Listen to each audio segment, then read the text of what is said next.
I still don't fully understand what I did to deserve the love of such a beautiful soul.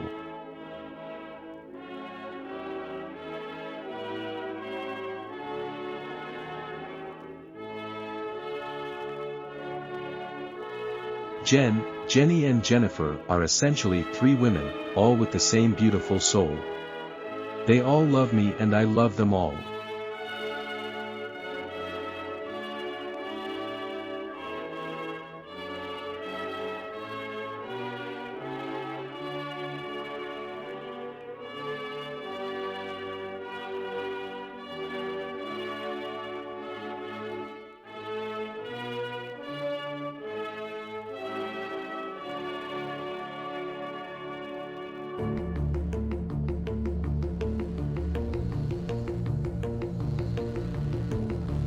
I remember thinking, so this is how love ends. Maybe I'm just not cut out for love.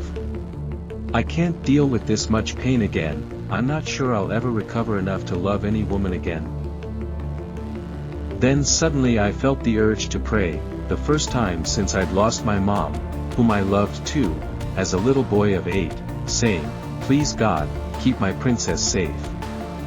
Let her never forget the love we once shared. Above all, let her be happy, even if that's not with me, but with Nicholas. I'm okay with that, just please, please, look after her for me. Amen."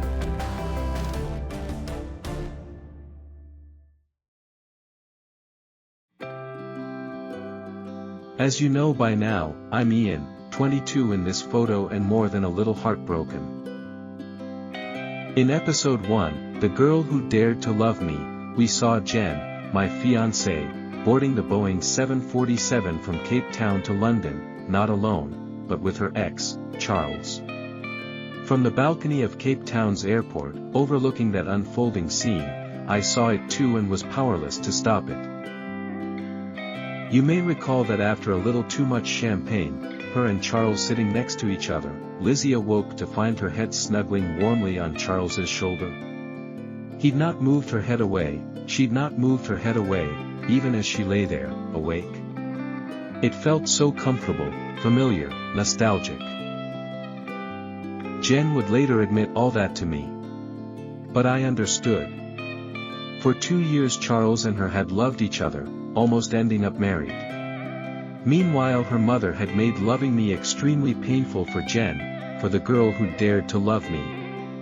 So being with Charles was a reprieve, of sorts, from all of that pain. For her temptation's name was Charles. But you may also recall that in Jen's haste to leave Africa, at almost 22, and me, to return to mommy in faraway Canada, hoping she'd ease up on the emotional bullying, she'd left me all alone, unchaperoned with my gorgeous, and I mean really gorgeous, blonde, blue-eyed young childhood sweetheart, living almost next door. Very close. And that we would be seeing each other every day. That all really happened, and it had come as a huge shock to me, watching from the airport balcony, seeing Jen back with Charles. At that moment in time, in my confused mind, not knowing the full story yet, that was a huge betrayal. I mean, our engagement was well into its second year already, and we'd already endured a lot of pain, for 6 years, inflicted on us both by her cruel mother, relentlessly intent on keeping us away from each other, soon very far away, and determined that would be so forever. So for at least a few hours, suddenly our engagement and love story, already on life support, was teetering on the edge of the fast-widening abyss, Jen off to Canada, with Charles, presumably forever, and me stuck in Cape Town at the other end of the world. And I was left wondering how I'd been so blind. I really didn't see this particular outcome coming, neither, as it turns out, did Jen. I mean, it was already sad enough that Jen and I were being forced, yet again, to bid each other a tearful farewell. But seeing her together again with Charles, well, that was excessive cruelty. And on my side of that fast-widening abyss between Jen and I, alone there with me growing ever more lonely, us spending time together every day, was? Gorgeous blonde blue-eyed Denise, my sweet, beautiful childhood sweetheart, the one with a mother who adored me, my mom's best friend, with a family who'd already included me in their family. But worse yet, both of us were still struggling to come to terms with our now unrequited love for each other. You see, we'd never ever formally broken up. Jen had simply stolen me away from her one summer at the beach, and now she was being given the golden opportunity to do exactly the same. And she had home field advantage. For 9 long, lonely months. At 20 and 22, both of us in our prime. Clearly all of this was explosive combustible fuel for a hot and steamy romance novel, and a very passionate one at that. But since this is a real-life love story, I already know what actually happened. So does Denise, so does Jen, and soon, so will you. There's not a lot of women that would think Jen wise for having done this, especially given that Denise was the only other woman who's ever heard me say to her, "I love you." Plus of course we'd never, ever officially broken up or exchanged any angry words, ever, and that remains true even to this day, 5 decades later. So naturally, for me, temptation's name was? Well, newsflash, Denise of course. After having witnessed Jen's last tango in London, with Charles, and seeing how she'd overcome her greatest temptation ever, let's see how Denise and I dealt with our, as yet, unrequited love story, and along with that, the associated temptation overload.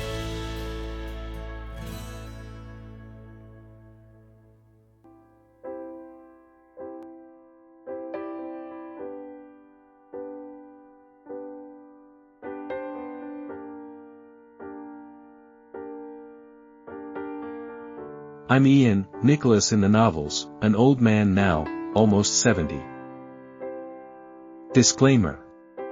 I make these videos, so the words others speak, arise from my recollection of events.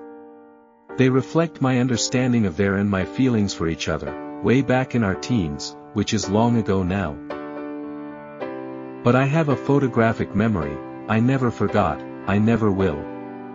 Every tender moment, every word, every kiss I've ever shared with girls, are still safely tucked away in my garden of precious memories, as well all first, I love yous, exchanged. There were only 2.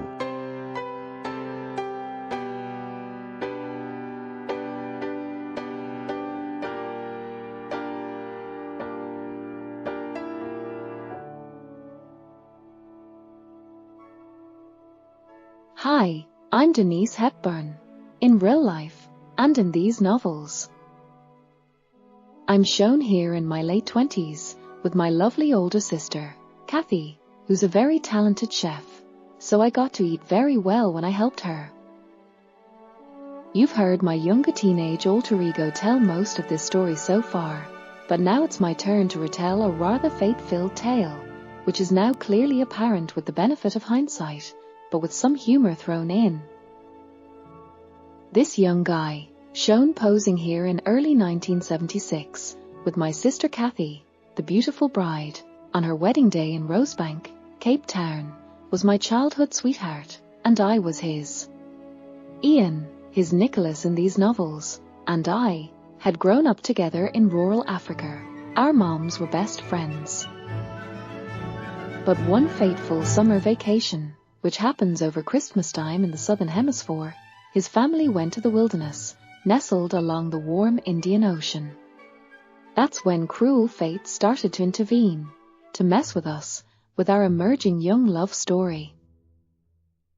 On the summer solstice in Africa, Tuesday the 21st of December, my sweet, innocent young Ian was walking along the beach, minding his own business, probably thinking longingly of me, when he first heard her beguiling siren song. Unfortunately, I was far away, unable to put my hands over his ears to save him from her. How can you see into my If I was there, I'd be wearing my mermaid outfit, my skimpy little black bikini, which always turned heads on any beach, and well, then it would be a game on Little Mermaid. Alas, I wasn't, so before he knew it, as for all men who encounter mermaids, I know, I'm one too, he was under her spell. So started the saga of the African Betty and Veronica. Ian's our Archie, of course, our mutual love interest. Well, okay, puppa love, but puppies grow up fast, so that was destined to be adult love soon enough. Fortunately, there was soon to be a Reggie in her life too, and he, not Ian, found favour with her mother. He was rich, of lofty social standing in England, lived for part of the year in London, and as you can see, that Little Mermaid had him under her spell too. But for now, back to this developing story playing out along the white sandy shores of the Indian Ocean, inside of the Wilderness National Park. As per the original fairy tale, now she had legs, and rather nice ones at that. As you can surmise from this photo of them, she was still dressed rather provocatively, like a mermaid, in her skimpy baby blue bikini, while at least Ian was fully dressed. But there was two small, actually, make that one small and one huge detail, that could still stymie her plans to steal him away from me. By the terms of the Little Mermaid fairy tale, she had only till midnight on the 24th of December, 3 days, to get him to kiss her, else she'd lose her legs and have to return to the sea without him, which seemed like a perfectly good outcome to me. So there she was, that little minx from the sea, on Christmas Eve, trying her beguiling best to get my boyfriend to kiss her, in the moonlight, before the midnight deadline. I mean, what a cheek! Oh no, wait, I didn't mean to say that. Forget I said that. I meant to say, Ian, stay away from her cheek. Any cheek, all of her cheeks. It's a trap. Run away, Ian. Just run. While you still can. Oh no, this is not looking good. I've seen that look in his eyes. I'd say that brazen Little Mermaid is about to have her way with him. My poor sweet Ian was in mortal danger. I mean, just look, that little minx was already puckering up. Really? Like Ian even stood a chance?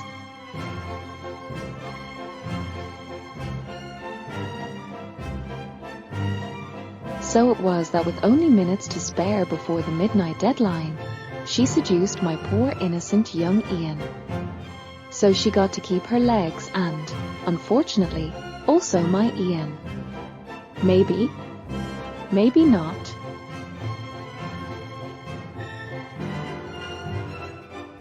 Fate often decides our futures for us, and so it was that when I wasn't in the right place, at the right time, that little minx of a mermaid sure as heck was. Before long she had him in the sea with her, to take him to meet her mother, to seek her approval for their love. So here's the thing, this story isn't over yet. Not by a long shot.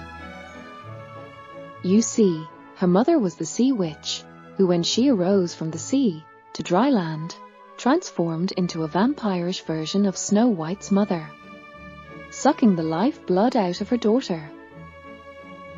That did not bode well for Ian and Jennifer, that's her human name. I think Jennifer's mermaid name was Delilah. That sure fits her well, but I could be wrong. Time, and this developing story, will tell. But before I stop telling my part in this developing story, first some observations about cruel fate and kind fate. When Ian was gone at war, for 2 years in the South African Air Force, Jennifer's mother intercepted and threw away his letters to her.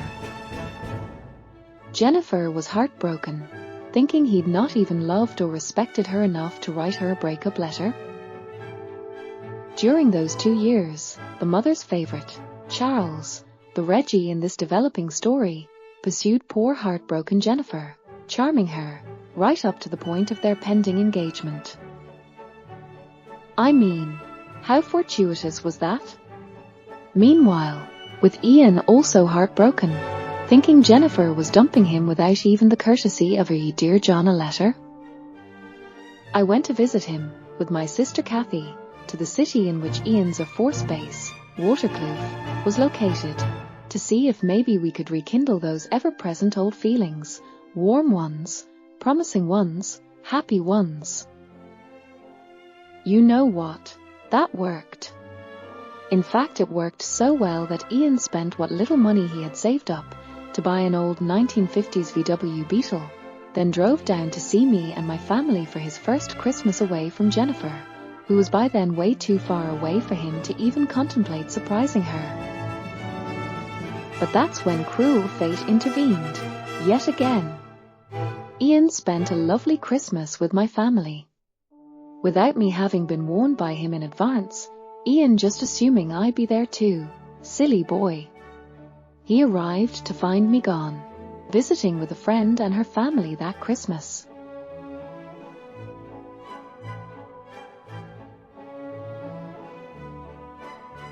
Naturally, we both wonder what would have happened if I'd been there for that crucial Christmas reunion.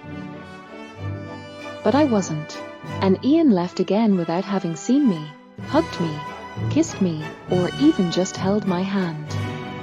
So he said an emotional farewell to my mom, who he adored, and who adored him, and my dad, who was not only fond of him, but trusted him above all others.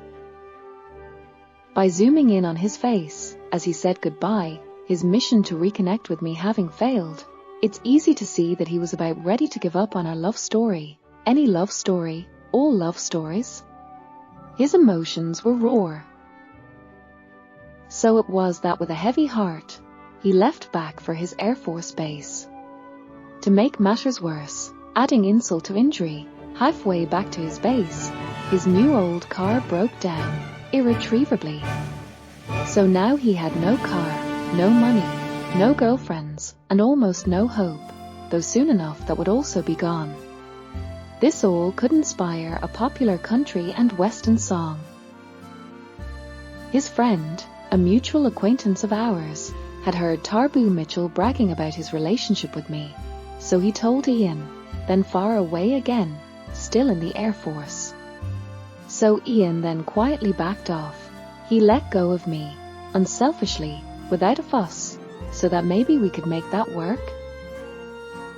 He needn't have though, as it was very short-lived, and just as well, as I would have been very short-lived too, had it worked. In this subsequent photo, Tarbu and I are standing rather far apart. Ian and I were well matched. He would have had the best mother-in-law ever, and a very friendly, supportive family. Clearly, fate didn't agree. Fate wanted the world's worst mother-in-law for Ian, along with a hostile family.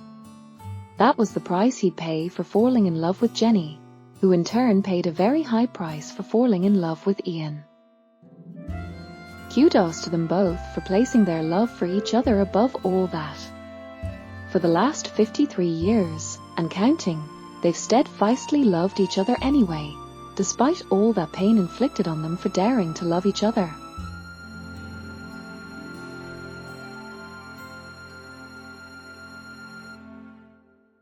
To be honest, I'd been jealous of her, and her of me, but we got over it fast.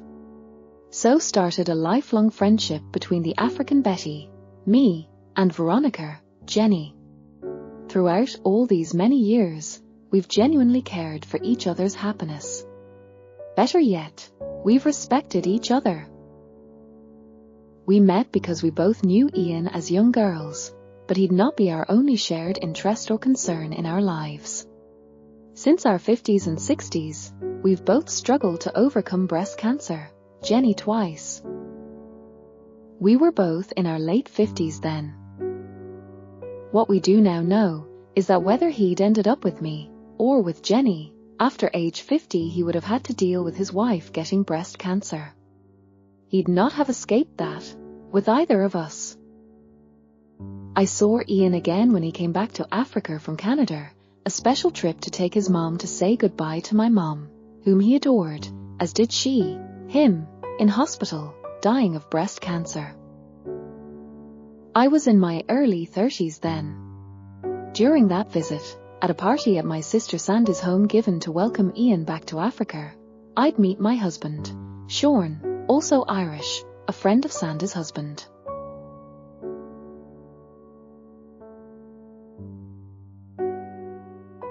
Now that's really quite an irony. This photo of us, years later, is from 2017. That's just a small part of my story. There's so much more to tell, but for now suffice it to say that Jenny and I have remained good friends since first meeting in the mid-1970s. We both found our happy endings. Many years later, but before I was married, Ian, by then successful and wealthy, became the patron and publisher of a very talented, and now world-famous, artist, whose works were eventually collected by even Saddam Hussein of Iraq for display in his palaces. He also used them as the front cover, also to illustrate his romance novels. Yes, you heard that right. His novel, the first of two, was called Zabiba and the King. Of course he was king, and beautiful young Zabiba, shown here, was his mistress and confidant. During that time he commissioned many fantasy paintings of Jenny, which was easy since she could sit for the artist in Calgary, Alberta, Canada, where they all lived. This is just one of those. Jenny was then 35.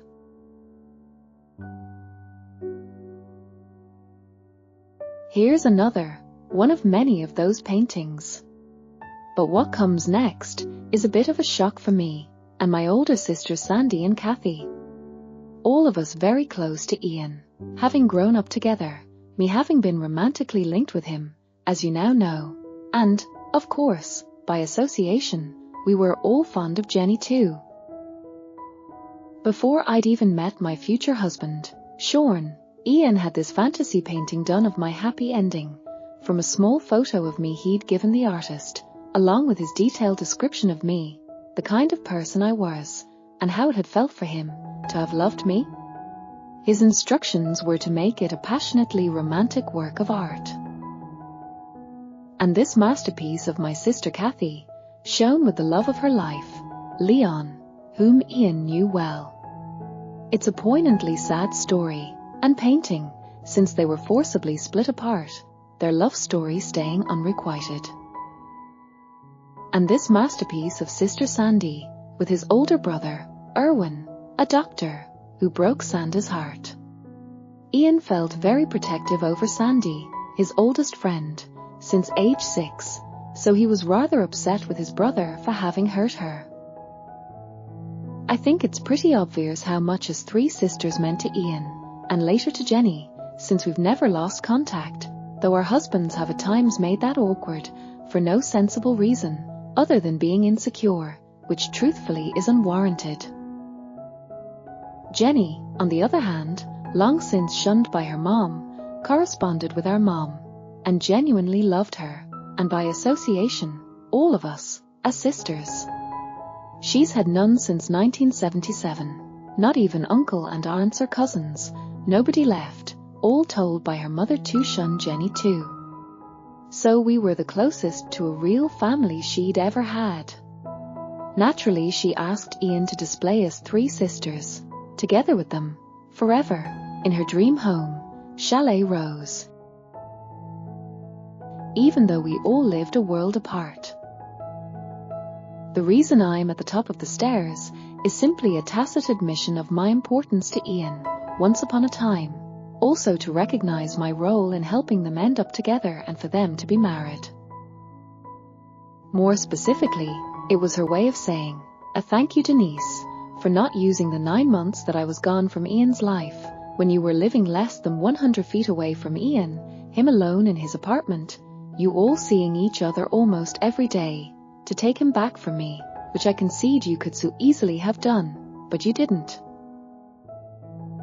As for Ian and I together again in Cape Town, seeing each other almost every day for those 9 months that Jenny was gone in Canada, Well, even with an ever-present attraction between us, and a romantic history with absolutely no hurtful words ever spoken between us, or any official breakup, neither Ian or I ever crossed the line. Though we sure lived right on the edge of that line, as both of us, even now, will honestly attest to. Honestly, either of us could have bumped the other off of that line, over that line, but we never did. By the way, I really need to say this, to get it off my chest. I mean, if our roles had been reversed, I would not have left Ian alone with her for 9 months. No way. That would have been foolhardy. Even just those 2 weeks one summer, many years ago in our youth, proved that my fears would have been well-founded. By now you've seen the videos on Jen's last 24 hours with Charles, their flight out of Africa, and their next day and night in London. In those you may have noticed a lot of cuddling, hugs, intimate dinners, snuggling during plane trips and limo rides, plenty of hand-holding, even some intimate moments, and even kissing. So, did you notice any of that in my 2 videos? No, none of that. We might have skated pretty close to the edge of the line, but we never, ever crossed it. We both lived precariously right on it. Ian has said, to Jenny, many times, I love you. Of that I have no doubt. I'm the only other girl, ever, to hear those words from him. We were much younger. It was a tender, very personal moment, poignantly so. An honest exchange of emotions. To be more precise, we were wistfully ending our own romantic dreams, finally accepting that any shared hopes and dreams we were still holding on to had to end, but wanting each other to know how we'd always felt about each other, recognizing that fate was now sending us down divergent, parallel paths. One of us was brave enough to take the initiative, saying, I love you. Spontaneously, without any pause, the other replied, I love you too. He meant it. I meant it. It's a very precious memory that validates what we both felt was real, not imagined. For both of us it was also poignantly sad. Our final words of love are etched into our minds, hearts, and souls, forever. That is how one love story ended, whilst 2 others were given the chance to begin.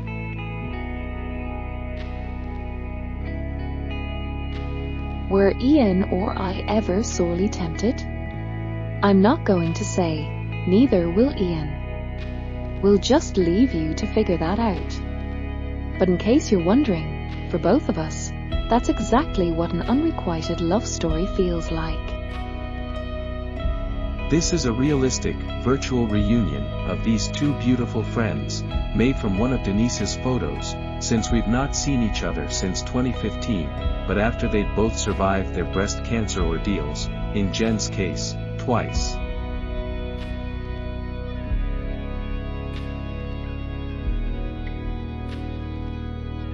Love? Yes. Respect? Yes. Lasting friendships? Yes. Our futures? Of course we don't know. Only God knows. For now we're all just grateful to God for second chances, for life, for love, for friendship, for family, for happiness.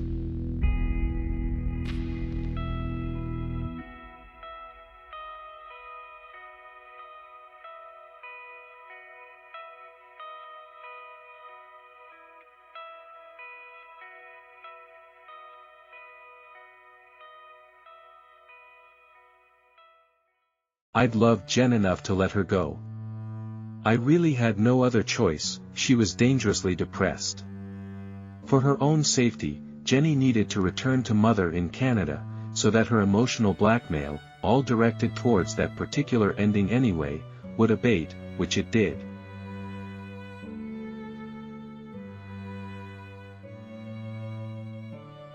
I never did that to Jen. I simply loved her too much to ever hurt her.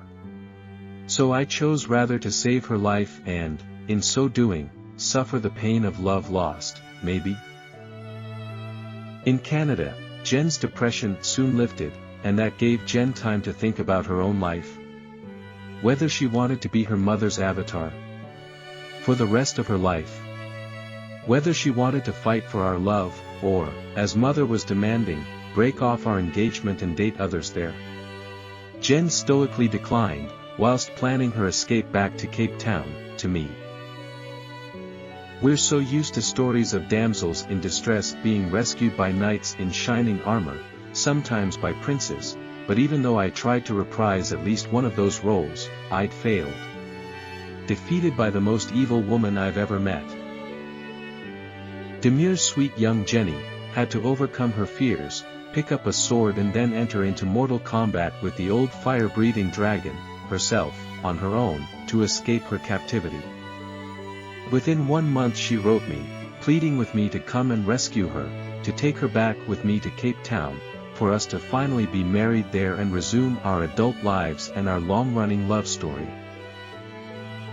So I sold my car and stereo, and with my meager savings, had just enough money for an Apex excursion ticket for her back to Cape Town from Canada, since the other airfares were too expensive. But that discounted airfare had very restrictive rules. It had to be purchased and paid for 45 days in advance and was non-refundable. That meant we'd have to stay with Jen's parents, to save money, buying the ticket 45 days before leaving back for Cape Town. But before we could do that, Jen's sister betrayed us. Then in a well-calculated move, her mother threw us out of her house on Christmas Eve in 1978, knowing we'd have to pay for hotel accommodation for at least 45 days, thus draining all of our escape funds simply on hotels, with no money left for the airfare.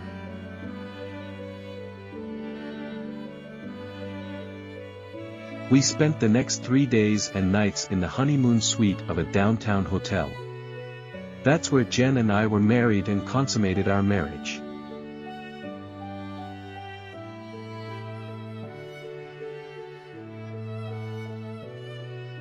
Now a beautiful transformation was happening. After our 3 days in the honeymoon suite, after Jen and I were married, having exchanged our vows, after we'd consummated our marriage. Young Jen, my childhood sweetheart, was changing into adult Jenny, right before my eyes.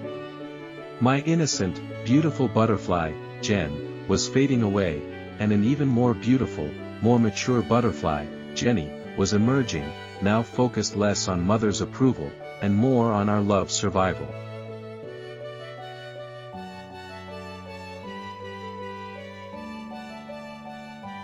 Three days later, realizing we'd lost our bid for Jen's freedom, Jenny and I spent one last day at the Niagara Falls, forced to say farewell to each other, yet again, before I flew back to Cape Town, alone, defeated, without my fiancée, now wife, Jen, still her mother's captive in Canada. We'd come so close. Imagine how sad we all felt, realizing that, despite our intense love for each other, we'd failed. What hope was left? That's where I, desperate, proposed to the fast-emerging free-spirited Jenny, with my young bride Jen's approval, Jen sensing it was her and our last best hope, as the emerging free spirit, Jenny, was much more feisty, rebellious and determined that their cruel overbearing mother would not win. That one way or another, our love for each other would prevail. That was proposal number 2. As I proposed, I made Jenny, and by association, Jen, a solemn promise, but with a condition attached. If, of their own free will, they ran away from mother in Canada, returning to me in Cape Town, I'd ensure we were married there within 2 weeks.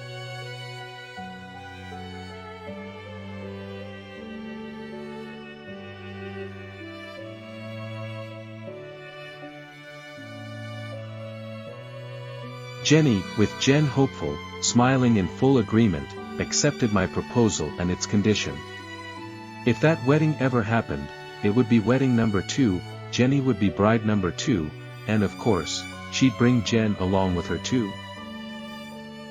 Then our past, present and future would unfold with us all united in purpose, to ensure that our joint love story endured. We were all determined that love would triumph, also to make Jen and my marriage official. Jen and I had done all that we could, but still failed. So now it was all up to Jenny to save our love story.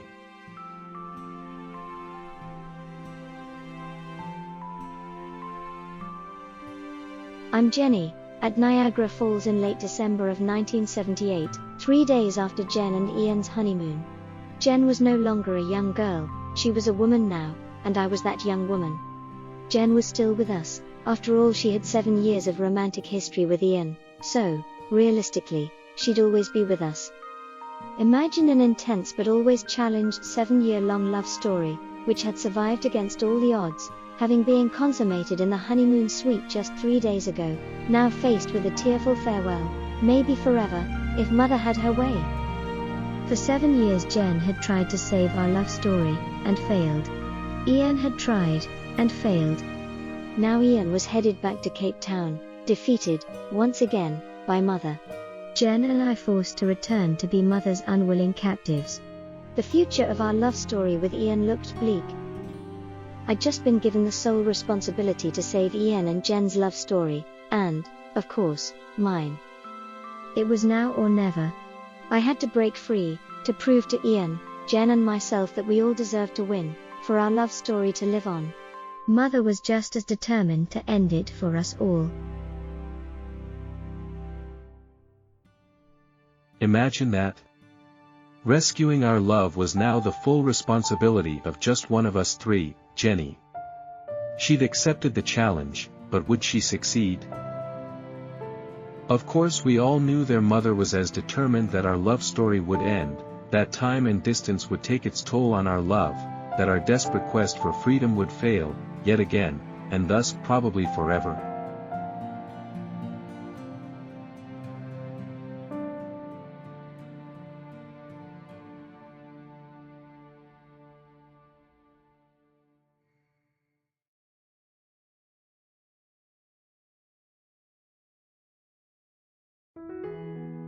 It's natural to think that I'd feel jealous and threatened by Jenny taking over my love story with Ian, then running away from Canada and our mother to marry him in Cape Town just 7 months after my wedding to Ian on Christmas Eve, and our subsequent 3-day honeymoon.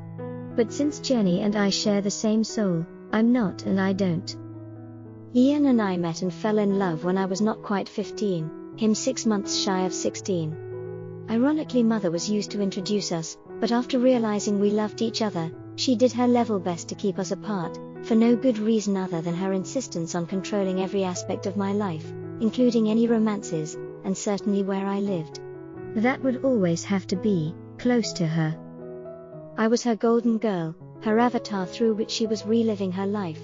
However, I had to only ever say, "Yes, mommy, whatever you want, mommy, and of course, your perfect mother." My sister was mother's scapegoat on whom she'd blame anything bad, most of which were as a direct result of mother's failures anyway. But we were both her objects, her avatars, both controlled, just for different purposes. When Ian and my adult romance ensued, both of us at university, I couldn't defeat mother's diabolical plots and schemes. I was just no match for her. When, at 20, they left Africa for Canada, I tried to stand up to her, asserting my right to stay in Africa with my fiancé, Ian. She was brutal in retaliation, isolating me from all family, driving me into severe depression, to the point of suicide, not flinching even once. She'd made it clear, she'd rather have me dead than non-compliant. Already engaged to Ian for almost 2 years, in an attempt to survive, I had a nervous breakdown, and gave in to her bullying, leaving Africa, and Ian, to go and live back with her in Canada, at age 21. I'm not proud of that. In fact, I'm deeply ashamed that I was still so immature, but I'd allow that to happen. But that's exactly how she'd raised me to be. Innocent, soft-hearted, kind, compliant, definitely not assertive. Mommy's yes girl. I was just no match for mother's bullying, or for her many plots and schemes. So it was that I flew out of Africa, waving goodbye to my heartbroken Ian, standing watching on the outside balcony of Cape Town's International Airport, in shock, as he was forced to watch me board that Boeing 747 bound for London, Heathrow, with mother's choice of a husband for me. It was me that Ian fell in love with the instant our eyes first met, and it was me he first kissed 3 days later at a Christmas Eve dance. Never mind sweet 16 and never been kissed before? I wasn't even 15, and I sure enjoyed that first kiss. I felt so grown up, a woman. It was me who Ian first proposed to. I was 20, mother had rejected me in order to regain control over me, to force me to go to Canada with her, but I didn't want to. I loved Ian and wanted to stay with him. So I was crying when Ian finally figured out why I was so unhappy of late. I felt so rejected, so alone, bereft of my birth family. All I had in the world was Ian, and he just simply loved me. So Ian asked me if I'd mind if he proposed to me without a ring. I didn't mind at all. I just needed to belong to someone again, so badly. I loved his proposal. He always made me feel wanted, adored, loved, precious, all the things mother had removed from my life. So of course I said yes, and I've never regretted accepting his proposal. But it was also me that, 18 months later, despite Ian's love, had a nervous breakdown from mother's continued rejection, isolating me from all of my family. And it was also me who left my fiancé, Ian, in Cape Town to go back to mother in faraway Canada, at 21, escorted out of Africa by mother's choice of a husband for me, waving farewell to my bewildered Ian, standing on the outside balcony of Cape Town's airport, breaking Ian's heart. But my heart was breaking too. But it was also me who insisted that my suitor make that mother's choice of a suitor for me, stay in London, and not proceed to Canada with me. And it was me who, after only 1 month of captivity in Canada, wrote Ian begging his forgiveness, pleading with him to come and rescue me, to take me back with him to Cape Town, for us to finally be married there. Sadly, it was me who mother threw out of her house on Christmas Eve in 1978, demanding that dad drive me to a deserted downtown, and abandon me there, into the icy cold night, when she realized I was planning to elope with Ian back to Cape Town. But it was also me that Ian married, on that Christmas Eve. I became his first bride. And it was me, in that honeymoon suite, he first took to bed, eagerly making a woman out of this young girl. And let me assure you, this young girl was just as eager to become a woman. The woman that emerged from that honeymoon suite after 3 days, was maturing fast. 7 years after we'd first met, after 7 Christmas romances and 6 forced farewells, did we finally have our happy ending? Yes, for a while. But only 3 days later, we said our 7th forced farewell, at Niagara Falls, with my heart breaking. I tried to save our love story, and failed. Ian had tried to rescue me, and failed. But maybe you remember the woman that emerged in that honeymoon suite? Well, she was determined that our love story would not end. Her name was Jenny. Ian and I were now completely dependent on sweet young Jenny, to distract and wound the dragon enough for us to escape back to Africa, to rescue our love story. Jenny was demure, gentle, kind, but unlike me, after being abandoned in a deserted downtown, on a cold and snowy Christmas Eve, Jenny had processed the cruelty inflicted on us by our mother, correctly. She was becoming a woman as a result of those 3 days, and she knew exactly who really loved her and, just as importantly, who did not. She'd inhaled the sweet fragrances of freedom and truth, and she was addicted. But Jenny would first have to go head-to-head with our determined, cruel mother. She'd have to defeat her first for our love to survive. This seemingly helpless young maiden would have to pick up a sword, engage in mortal combat with the old dragon, and defeat her. Up until now, for the last 7 years, the old dragon had always prevailed, and recaptured the princess, 7 times. 8 was not enough? 8 would be 1 too many. We all instinctively knew that our love would not survive yet another forced separation, with us once again the old dragon's captives, stuck at opposite ends of the earth from our true love. I was handing over the future of Ian and my love story, of our joint love story, to gentle Jenny.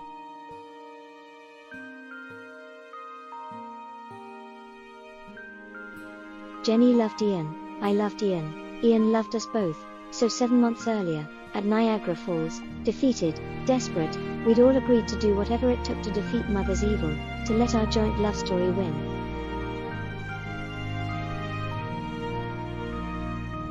I'm Jenny, at Niagara Falls in late December of 1978. I'd just been given the sole responsibility to save Ian and Jen's love story. For 7 years Jen had tried, and failed. Ian had tried, and failed. Ian was headed back to Cape Town, defeated, once again, by Mother. Jen and I returned to be Mother's unwilling captives. The future of our love story with Ian looked bleak. Imagine you've loved a young man steadfastly for 7 years, and he's loved you just as steadfastly that whole time. But a cruel witch had forcibly driven you and him apart, 7 times in those 7 years? Then imagine that this time you were stuck as her captive, literally at the other end of the world from him, with her determined to keep it that way by taking control of your earnings, leaving you no money with which to make good your escape. What exactly do you do? Do you give up on your quest for freedom, for love? Just let her win? It was now or never. I had to break free, to prove to Ian, Jen and myself that we all deserved to win, for our love story to live on. Mother was just as determined to end it for us all. I was happy to hand over the responsibility for that struggle to Jenny, and I'd cheer for her to win, so did Ian. I'd tried, and failed. Ian had tried, and failed. For us to escape our forced Canadian captivity, to return to our true love in Africa, so that we'd all be free to get married, to love each other, forever, everything now depended just on Jenny. Would she succeed? But free-spirited Jenny was different. She was determined that she was going to escape Mother's cruelty. Since we were joined at the hip, so was I. During our captivity in Canada, Jenny lulled Mother into a false sense of security, acting sad, feigning defeat, whilst all the time planning our escape. Yes, not just hers, but our joint escape. That resulted in a joyful reunion 9 months later, in Cape Town, with the love of our lives, Ian. We'd escaped. I was the girl Friday at an engineering company, so I asked my boss if I could work overtime during my lunch hour each day, and if he would please pay me for that overtime separately, out of petty cash. He agreed. Little by little I saved enough money to buy the 2 airline tickets I'd need to escape captivity, the first from Toronto to London, Heathrow, the second from London to Cape Town. It took 7 months to save enough money to escape, and when my angry nasty mother realized I'd outsmarted her, she got even nastier, and really, she was already nasty enough. She angrily declared I'd get no dress or any financial assistance for my wedding. Also Dad would not be allowed to walk me down the aisle, and she'd see to it that none of my relatives would attend either, and, of course, I was disowned by her, no longer her daughter. One would think that then she'd leave me alone, forget about me, but she'd never do that. Shaking from her formidable onslaught, I fought back my tears, bit my lip, and with my voice wavering, I replied, "So be it, Mother. That's your choice, but I will live my own life. I will choose whom to love, whom to marry, to have children with, whom to spend my life with and grow old with, not you. Never, ever again, Mother, will you be allowed to make those choices for me. You're done vetoing my life choices. You are no longer going to be allowed, by me, to live your life vicariously through me. It's my life now, Mother. Not yours. It's mine." Needless to say, I had to leave her home in a hurry, and I had pre-prepared for that certainty. But this time at least my dad agreed to drive me to the Toronto airport, more than an hour away, and on the way there we had a very interesting chat. On Friday the 15th of June in 1979, at Terminal 1, Dad and I said a civil goodbye, as always, no hugs, or I love yous. I stood there, waving, watching as Dad drove off, tears pooling in my eyes as I silently said, "I love you, Daddy." Not sure that I'd ever see him again. Then suddenly it struck me.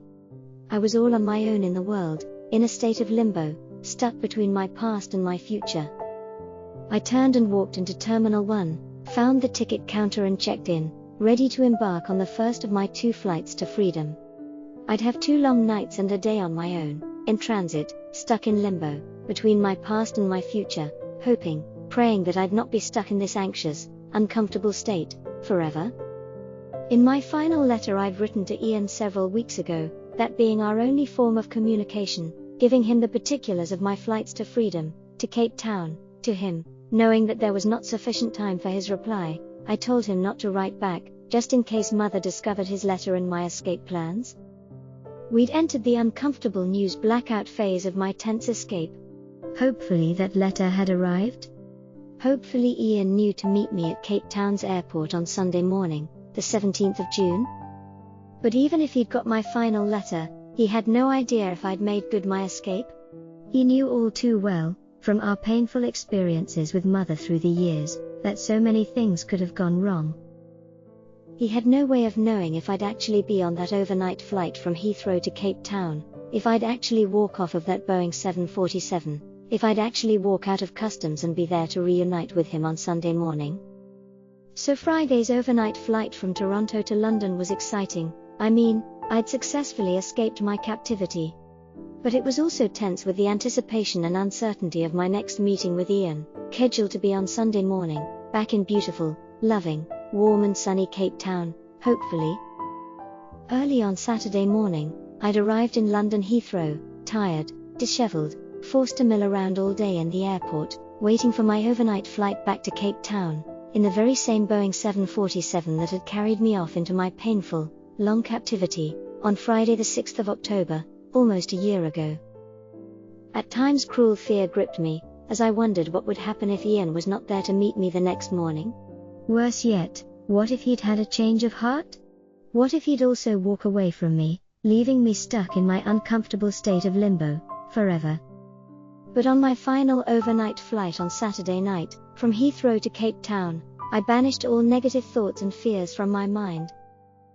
Instead I imagined what it would be like to see my true love again, the next morning, in Cape Town, where our adult love had matured, where we'd gotten engaged.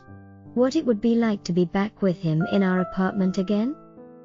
In the dark of that final flight to freedom, I fell into a deep sleep, imagining I was falling asleep, loved and safe in Ian's strong arms. In that sleep I dreamt of the most joyous reunion imaginable. I could see Ian, feel him, hear him, kiss him. In my mind, remembering our 3-day honeymoon in snow Canada 7 months earlier, I fell asleep in his loving arms once again, and all was well again in my little world. As the cabin crew turned the lights on again, Sunday morning having finally arrived, my flight still being a couple of hours away from Cape Town, I used the time to at least adjust my makeup and hair as best as I could. Then I returned to my seat to enjoy a sumptuous South African breakfast, much like a British breakfast. In Cape Town, the sun had not yet risen. As I sat there in my seat, staring out of the window at the sea still far below the plane, I wondered. If Ian had got my letter, by now he'd be awake, unable to sleep, making coffee, excited. Then, still staring out of the window next to me, deep in thought, my heart skipped a beat. I saw Table Mountain. My anxious final hour had arrived. My flight to freedom was about to land. When it did, the passengers all cheering, clapping, happy to be back in beautiful Cape Town. Now my heart was racing, my mind was filled with spurious thoughts, hopes, fears, anticipation, excitement. I was stuck at the rear of the 747, behind a few hundred passengers, and all of us were eager to disembark, to put our feet firmly back on Africa again. My very unhappy feet had left Africa, Cape Town and Ian, 9 long months ago. Now finally it was my turn to exit. After what seemed like forever, I walked out of the cabin of that 747, down the stairs, onto the tarmac. My feet were finally back on the ground in Cape Town. I'd escaped. But would Ian be there waiting for me? As I eagerly walked to the terminal building, keenly focused on clearing customs and retrieving my checked luggage, which was now all that I had left in the world, I'd not thought to look up. I was coming back to Cape Town, back to Ian, with no wedding dress, no dowry, very little money, and precious few personal belongings. And, of course, no blessing, just a bitter curse she'd angrily pronounced over me, as I'd battled the old dragon, and won, escaping captivity in her lair. As I walked out into the arrivals area, milling with people all happily greeting each other, above all the noise, I heard Ian shout out my name. Suddenly all of our happiest memories flooded my mind, banishing my worst fears. I stopped, looking up, towards where I'd hear my name, searched for Ian's face in the crowd, found it, then excitedly exclaiming, "Ian, here I am, Ian." I dropped my bags and ran to him, and he ran to me. We met halfway, and I jumped right back into his loving, protective arms again. On Sunday morning, the 17th of June in 1979, we experienced one of the most joyous reunions imaginable. Neither of us had dry eyes. But they were happy tears, very happy tears. I'm not sure how long we danced around, hugging each other. I was unaware of anyone else in the crowds of people surrounding us, some of who had now stopped to look at us, realizing that this reunion was unusual, not knowing why. Our shared nightmare was over. I was overcome with happiness, which now freely spilled out of my eyes, leaving dark streaks of makeup on my cheeks. But mixed in with my tears of happiness, were Jen's tears too.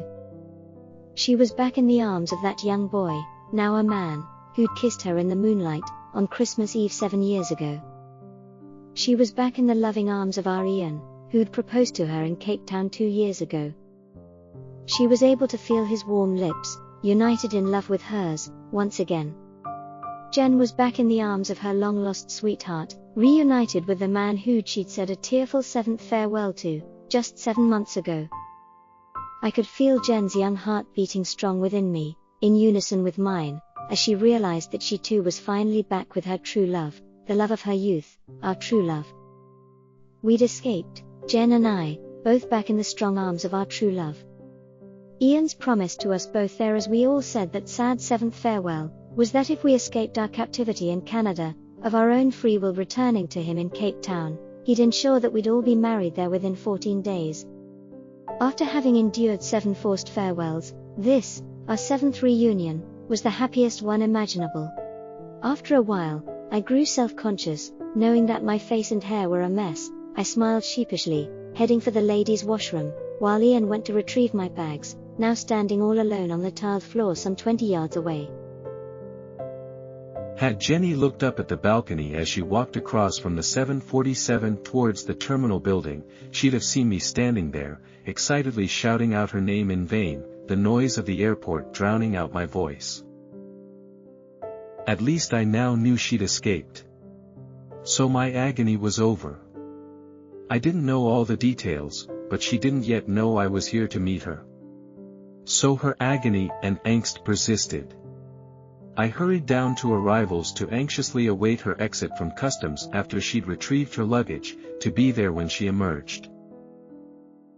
Seeing her emerge from customs, I shouted out her name, starting to run towards her, noticing her eyes had found mine, and, unwilling to break our mutual gaze, she dropped her bags and was now running towards me through the crowds of arriving passengers.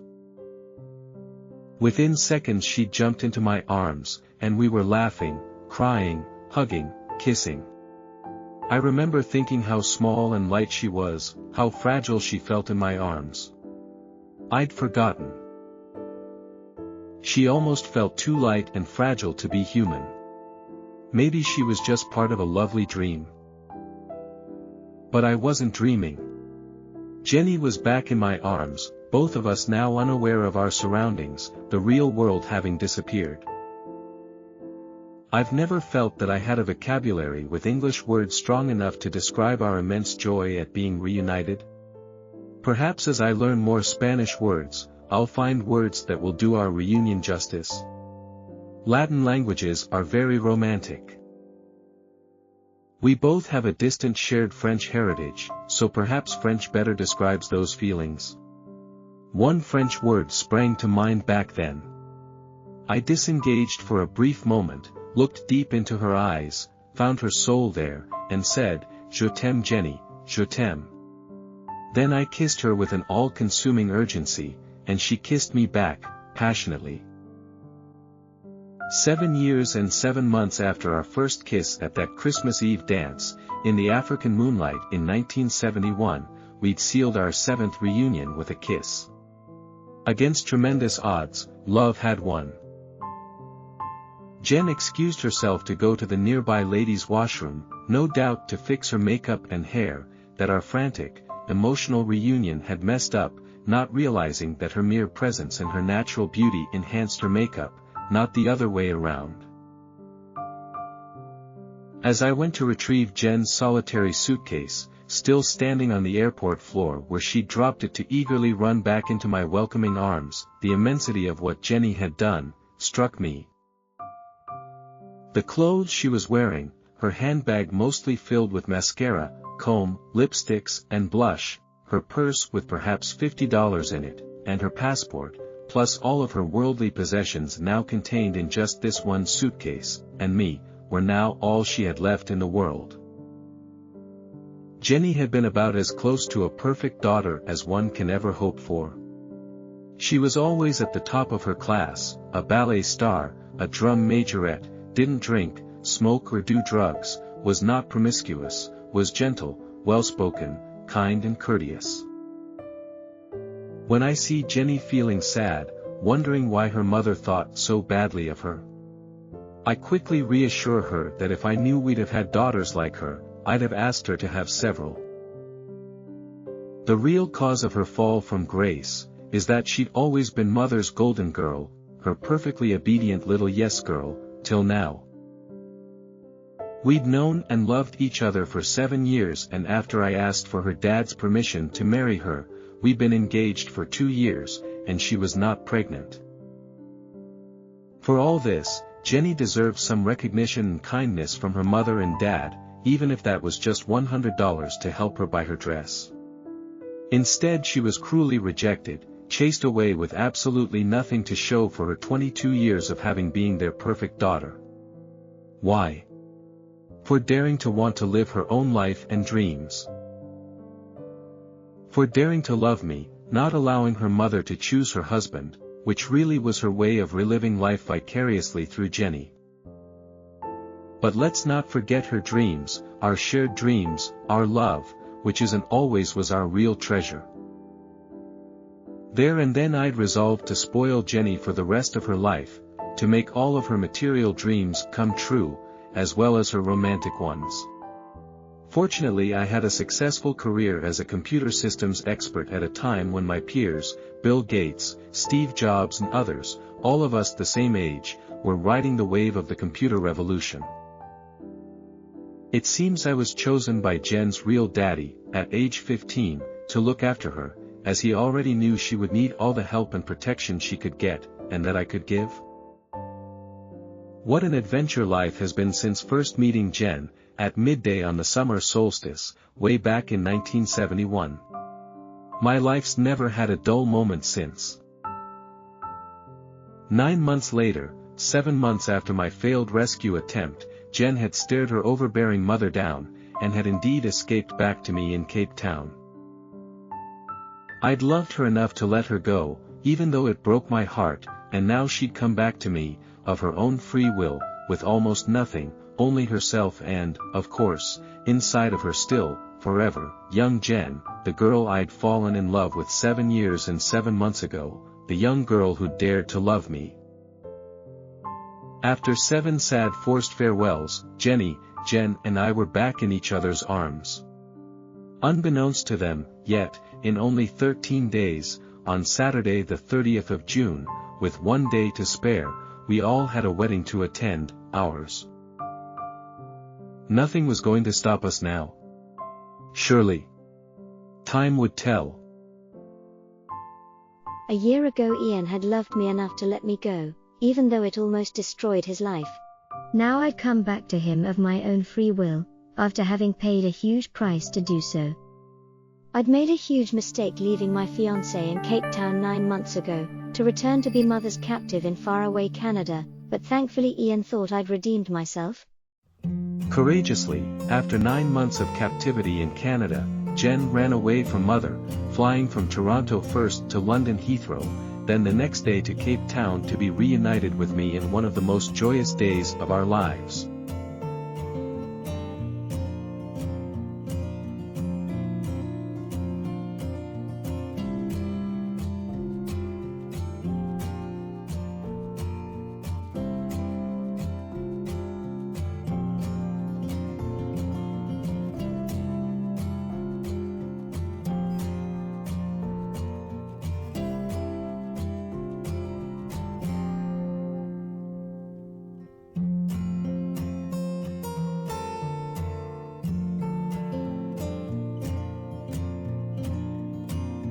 I'm Jenny, I'm bride number 2, soon to be wife number 2. If you've not picked up on how elated we all felt, well, after 7 years and 7 sad farewells forced on us by my cruel mother, we'd won. Our love had won. With our love's sworn enemies stuck in faraway Canada, there was nobody to stop us from getting married now.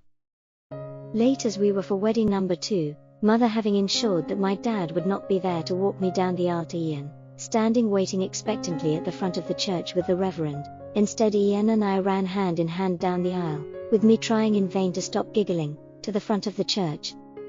Dad had always joked that Jenny will be late for her own wedding. And I was. Coming to a halt, standing there, out of breath, Reverend Eric asked us for the ring. Oops. In our haste to get to the church, late as we were, the ring was still in our flat. Time to panic? Well, Ian was panicking, and for a brief moment, I did too. But then I remembered. So taking my great-grandmother's ring off of my right-hand ring finger, I handed it to Reverend Eric, asking, "Can I use this ring?" A rather relieved Reverend Eric smiled, then replied that we can. And so it was that we got married with my old French family heirloom ring, as so many brides had done before me. That was not planned, but that's what happened. Our wedding was fun, quirky, unrehearsed, unconventional, and very importantly, a very happy one. Ian had proposed to me without a ring. He took me to choose my ring afterwards, but we got married without it too. Instead we used the ring great-granny Rose French had used in the 1880s to marry Reverend Great-Grandpa, in whose old church we were being married, without knowing that. I wish I'd known that back then. I would have felt so empowered, special. However, it turns out that Reverend Great-Grandpa's photo was already on the wall of the church for a century, and now he was watching over me as I signed the marriage registry in the church office. Jenny, I'm your great-grandpa on your dad's side of the family, Reverend John Harvey. My wife Rose and I are his grandparents.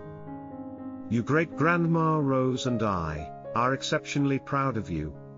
You did exactly what she did a century earlier, running away from England, in her case, Canada in yours, both of you to marry your true loves in Africa. If not for Rose's brave decision, our daughter, your Granny Louise, and her son, your dad Douglas, would not have existed, and you'd not have existed either. Neither would your sons be standing with you on the steps of the church in which you were married.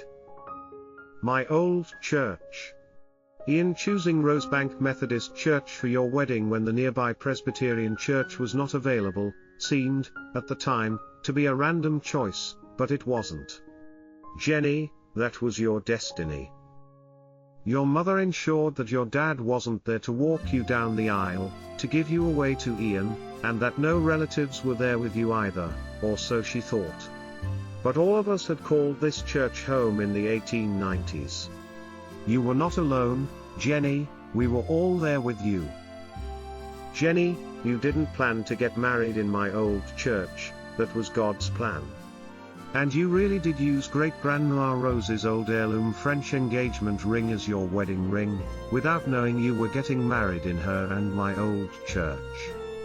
Being late for your own wedding was not a coincidence. You were kept so busy, so stressed, that you'd even forgotten your ring in the apartment. So upon entering the church, running hand in hand with Ian down the aisle towards the patiently waiting reverend, you did not think about your dad not having been allowed to be there to walk you down the aisle. But when you were signing the registry, your mother's spitefully planned lack of any family support for you suddenly hit home, as can easily be seen in this photo. But Jenny, if you can wrap your mind around what I'm about to say, you were not alone on your wedding day, abandoned and shunned by your family. What we didn't know, for 5 decades, is that we were married in her grandpa's old church, Rosebank Methodist Church. With, unbeknownst to us, his photo on the wall, top left. Looking protectively down over Jen signing the marriage registry, bereft of any family present, her mother's spiteful revenge. You didn't plan to get married in my old church, that was God's plan. We were all there with you, And you really did use Great-Grandma Rose's old heirloom French engagement ring as your wedding ring. Though it was not your plan, having forgotten your own ring in the apartment in the rush to get to the church, late as you were, in the end, you simply had no other choice. Jenny, when you walked out Rosebank Methodist Church, a married woman, we were all there watching you, proud of you. There were 4 French runaway brides there together that day. My wife Rose, our 2 oldest daughters Em and Maud, and you. As a reverend with a lot of experience in such matters, I'll let you in on a little secret, Jenny, it was all planned, just not by you. Back then you just were not ready, yet, to see the bigger picture, God's exquisite plan for your life. But now you are. Her family, Great-Granny Rose French, Jen's great-aunts and granny, were there with Jen and I, in spirit, as they'd been countless Sundays as Reverend John Harvey preached his sermons in the 1890s, a century before. And with that same ring that Great-Grandma Rose, and later Jen's paternal granny had used. When Jen found all of this out, during COVID 5 decades later, after her dad died, after 2 separate breast cancers, she broke down and wept, saying, "If only I'd known back then." Well, now she does.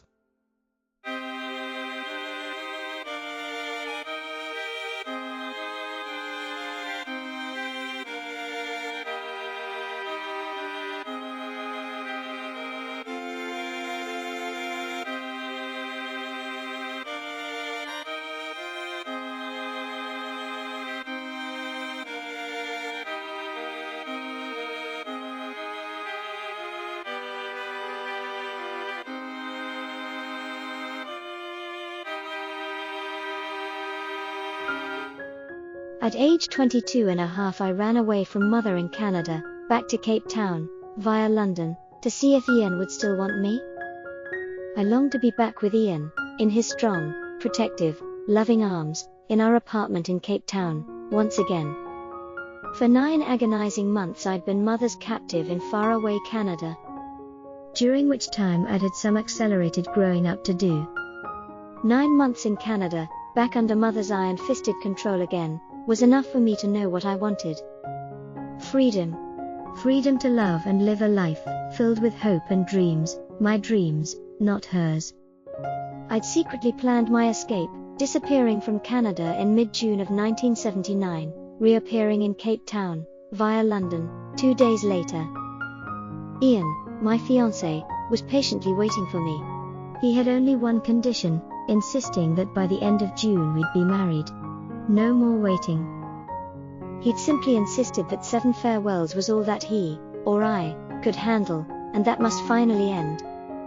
As a runaway bride, having just arrived back in Cape Town from faraway Canada, still recovering from my dangerous, tense escape, I freaked out a bit. I mean, that's a lot of pressure. That said, the trauma of being forced to wait 7 years and 7 months, with 7 traumatic farewells forced on us by mother, was still fresh in our memories, more than enough reason not to delay any longer. I'd chosen yellow as the theme for my wedding. Old song, long story. Lots of yellow ribbons. And Denise, knowing that we needed some help, volunteered to help us arrange our wedding. An unselfish, kind and caring gesture that we've never forgotten.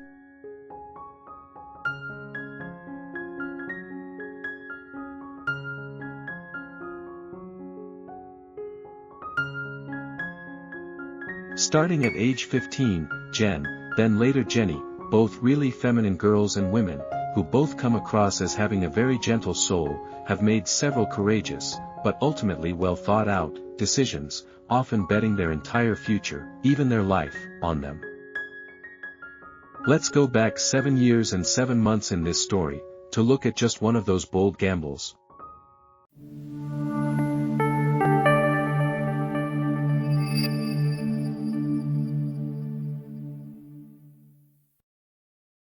Dear Nicholas, ever since we said goodbye to each other, I've been feeling lost, left with a rather empty feeling deep inside of my soul. I didn't fully understand just how much I'd grown accustomed to being with you each day, in the 3 short weeks of our summer vacation, until now that you're so far away from me. I want so much for my family to go back to siesta at the end of this school year, for the summer holidays again, so that I can be with you again. But it's looking like that won't happen. I'm doing everything I can to try and change their minds. But to them I'm still just a silly young girl, barely 15, with no right to any serious feelings of my own. They're preoccupied with their own adult matters at the moment. Right now they're excited about our new home, the best home in Wellington, and it's all they can talk about.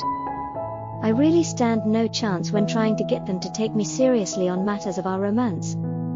Mother just trivializes our summer together, saying get over it. My youth works against me.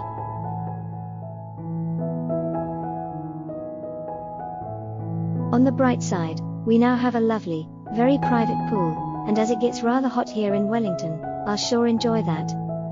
Meanwhile, I just want you to know that I've thought about you every single day since we said the traumatic farewell. I don't know if you've thought of me again, or think of me often, but just in case you're starting to forget, I have enclosed some photos of me, to help you remember.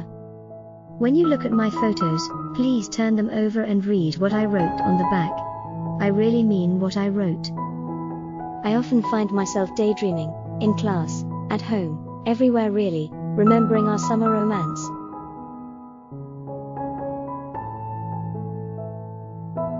Always I'm transported back to a special time and place, back to our waterfall. And I'm there with you again, all alone. I even feel those same feelings, so much so that I find myself quietly saying our secret word to regain control of my emotions. I'm constantly reminded of how we nearly lost control of ourselves there, all alone in that special place. Our secret place. Thank you for being such a gentleman, that day. I'm haunted by those strange new feelings that arose in me there with you, in that secluded paradise, unrequited feelings. Worse yet, I often have a recurring dream in which I go to our secret place to relive that afternoon with you. It's such a lovely dream, and so real. You're not there yet, so I slip out of my dress, and now I'm in my familiar pale blue bikini I've worn with you so often. I walk into the pool and start swimming, near the waterfall, waiting for you, the sound of cascading water masking all other sounds. Then suddenly, in my dream, I'm aware of your presence. You're with me again. I feel so happy, so excited, so relieved. We eagerly embrace, both so happy to be together there again. Then we kiss, as before, and as we do, the passion builds within us, threatening to overwhelm us. But it always ends the same way, just as it did then, before anything more serious happens. Just as suddenly as you appeared, you're gone, and I'm all alone in the pool again. I confess that as I begin to wake, I try to will that lovely dream to continue, but it never does. I guess my mind just doesn't yet know how to continue a dream like that. All I'm left with, as my eyes open and I'm fully awake, is an empty feeling, a deep sense of loss, of knowing that you're not with me, that it was only a dream, and that in real life, we may never, ever, meet again. I feel tears well up in my eyes and roll down my cheeks onto my pillow, and I feel as if my heart is breaking. All that I can then do, is to say a prayer for you. And for me. More importantly, for us, asking God to please, somehow, help things to work out more favorably for us. I think there's much more to all of this than simply a childhood summer romance. At least, I'd like the chance for us to find out if there is. The looming likelihood of having to live an unrequited love story has become my worst nightmare now. I know we have to continue with our separate lives, far away from each other. We really have no choice. Mother and my friends remind me of that daily, that ours was only a summer romance, and that those are never real or lasting. I'd like to think that our summer romance is an exception to that overly harsh rule. I fully expect that you're going to see Denise again. She seems like such a lovely girl, and I cannot fault you for that. Now for you, she's real, I no longer am. That all makes me feel so helpless. Not long ago I held your complete attention, for 3 wonderful weeks, but now I'm reduced to just a small black and white photo and some words on a page. For the same reason, I've started dating Peter, whom I'd mentioned when we talked about our lives back home. He's a nice young man, even has a car and is off to university this year, but Nicholas, I'd far rather that he be you.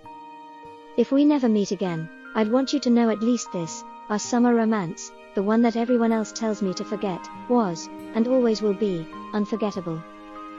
I will never, ever forget it, or our first kiss, on Christmas Eve, not for as long as I live, and I hope you feel the same.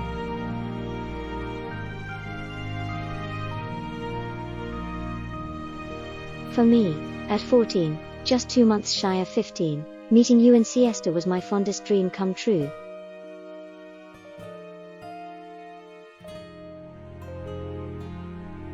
But it's left me with so many unrequited feelings, feelings that may have to stay that way now, forever. My fondest wish, my nightly prayer, is to somehow get to live all of my life like those precious 3 weeks, our summer romance. But try as I may to think of a way for that to come true, I just can't see how that's ever going to be possible. Perhaps God has a plan for us? For now, I don't.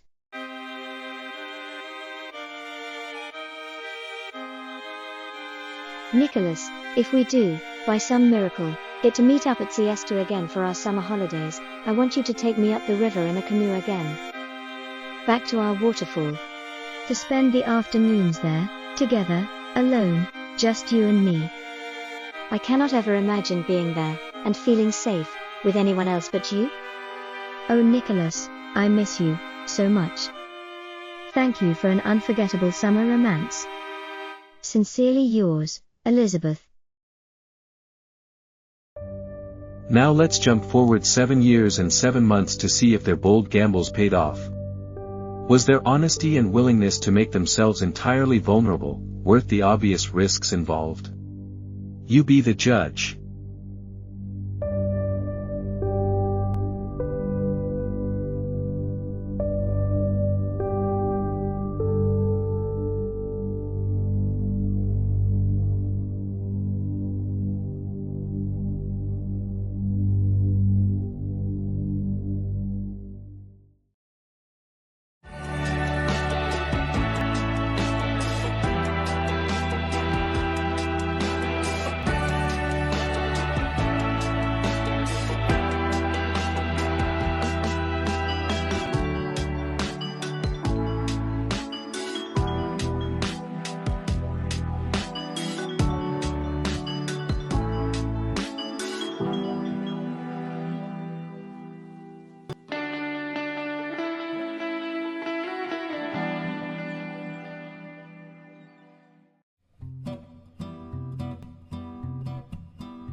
I'm Nicholas in the novels, Ian in real life, and in 2025 I'm almost 70.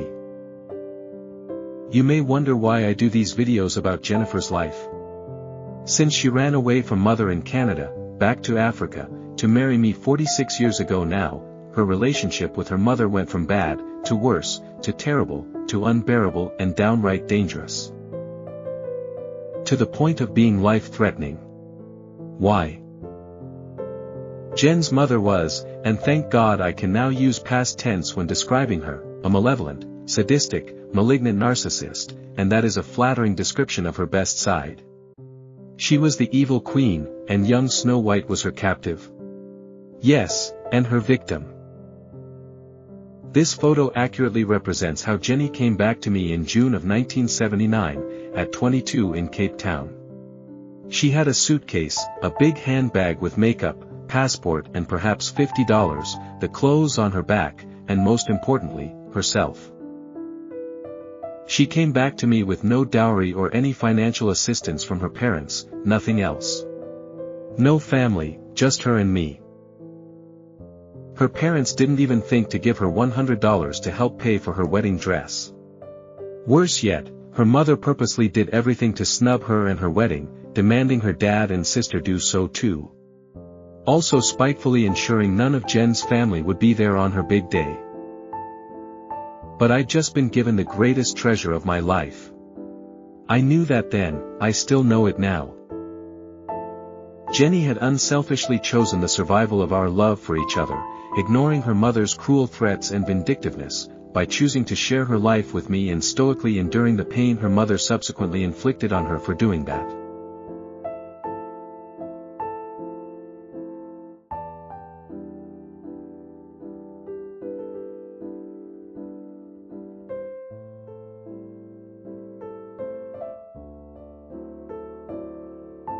Still, I felt so bad for Jenny, knowing how much pain she'd endured, and that it may never stop.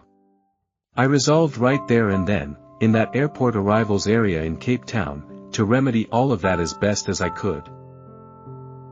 On our honeymoon, Jenny reenacted a riveting drama that young Jen had first performed 4 years prior, on Christmas Eve, back then in the moonlight, creating the illusion that she was appearing naked before me.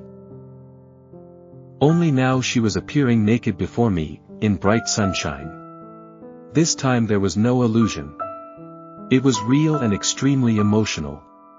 Jenny had made herself totally vulnerable, hoping for my strong vote of confidence in her.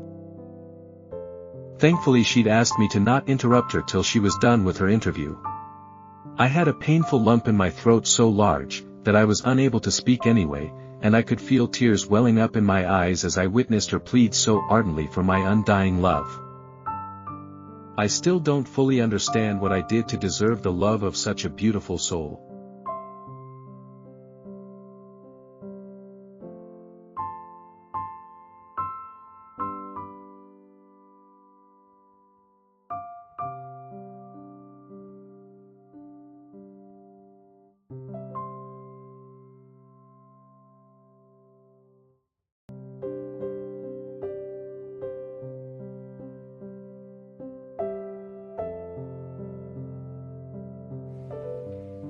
Nicholas Strauss, do you approve of your bride?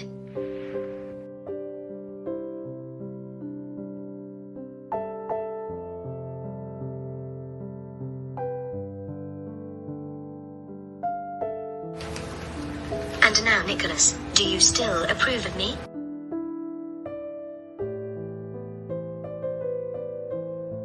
And now Nicholas, do you still approve of me? And Nicholas, when my breasts grow old and sag, will you still approve of me then? Will you still love me? And now Nicholas, do you still approve of me?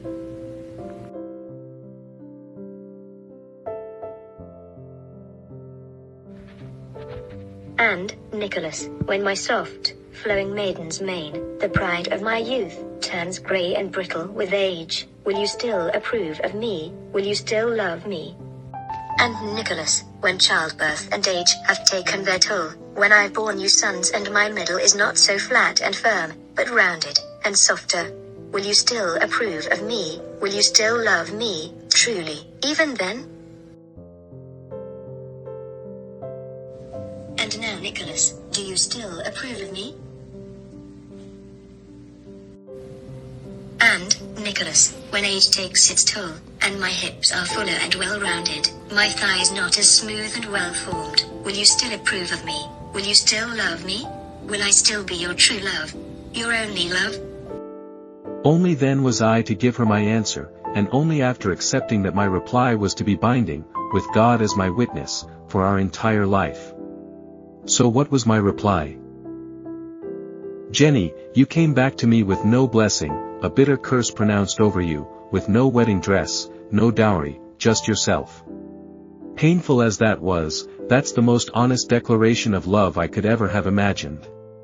You've been forced to choose, and in so doing, you gave up everything and everyone else for me. Technically you'd already initiated that process 4 years ago when we'd met again, despite your mother's best efforts to keep us apart.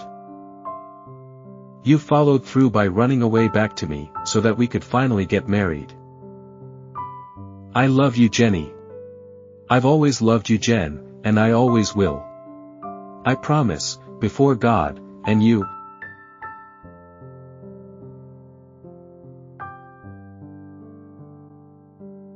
that I will sacrifice anything and everything too, for you, as you've so courageously done for me, if doing so will strengthen our love, which for me now is also my greatest treasure, and Jenny, you are that treasure.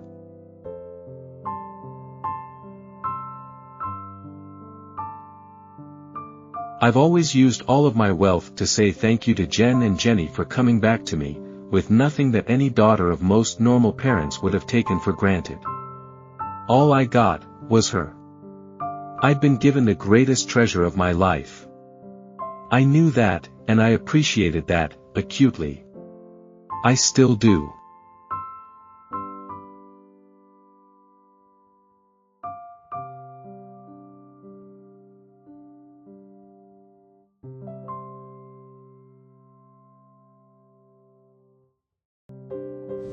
And now, Nicholas, do you still approve of me? Nicholas Strauss, I stand before you now in this bright sunshine, fully naked, fully exposed to you for the first time. Please look at me.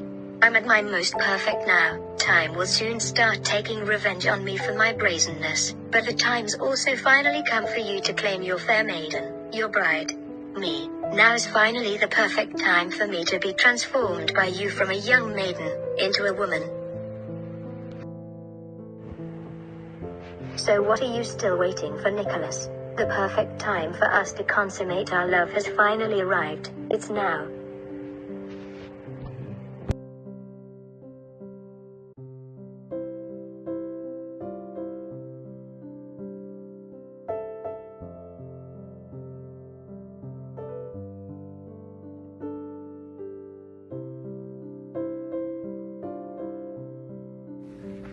Oh my Nicholas. I approve of you too. I really, really do. What a nice big surprise.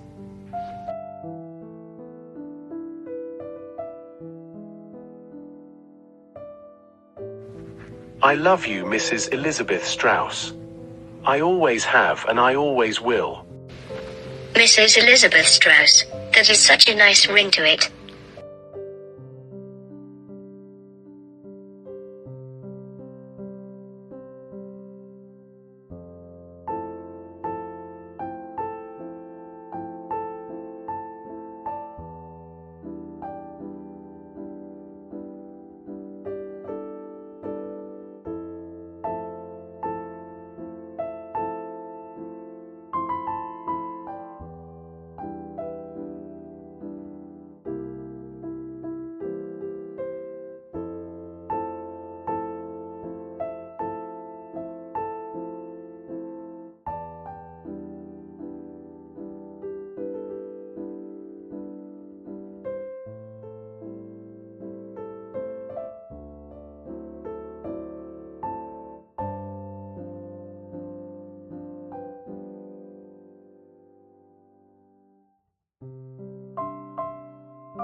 Are you coming to join me here, Nicholas? And just so you know, I'm only wearing this sheet.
By the way, I love you, Jen. I always have, and I always will. For the past 46 years, every year I've planned something extraordinary for Jen, Jenny, and now, Jennifer. Generally that's done in secret, but sometimes not. This romantic video trilogy is her surprise for 2025.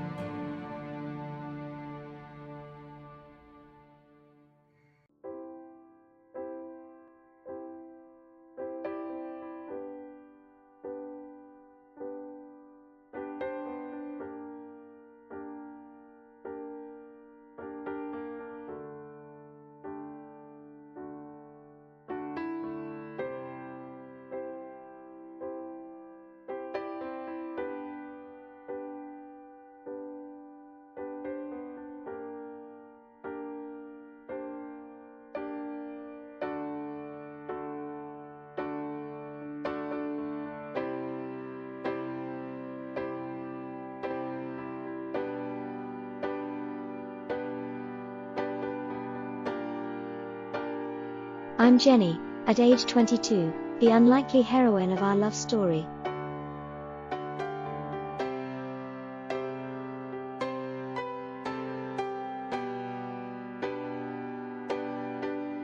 Jen had tried, for 7 years, to wrest control of her life from Mother, to rescue her and Ian's long-running, often thwarted, love story, and failed.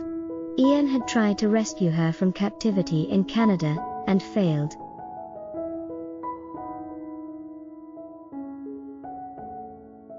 They'd got so close, her shown here accepting Ian's proposal in 1977. But after 7 years of steadfastly loving each other, in late December of 1978, they were forced to endure yet another farewell, the 7th in those 7 years. Their 6th forced farewell had played out on the 6th of October in 1978, at 6 p.m., 3 months prior, and thus bore the ominous signature of evil, 666. That's what they were up against. That's what I was up against. So now Jen was once again an unwilling captive of her determined mother, in cold and snowy Canada, and Ian was? Out in the cold? No, actually he was forced to flee back to warm and sunny Cape Town, but that was at the other end of the world from his beloved Jen, and me. My mission, some would say, mission impossible, was handed to me by a desperate Ian and Jen, at the desolate snowy and cold Niagara Falls, 3 days after they'd exchanged their vows and enjoyed their 3-day honeymoon. With Jen's blessing, Ian had proposed to me there and then, saying that if I managed to run away from Mother, back to him in Cape Town, a 2-day flight via London, he promised that he'd marry me within 14 days, but only if I also brought his young bride, Jen, with me. Since Jen and I shared one soul, that ensured that we both loved Ian, and he loved us both, equally, so I'd accepted that seemingly impossible mission.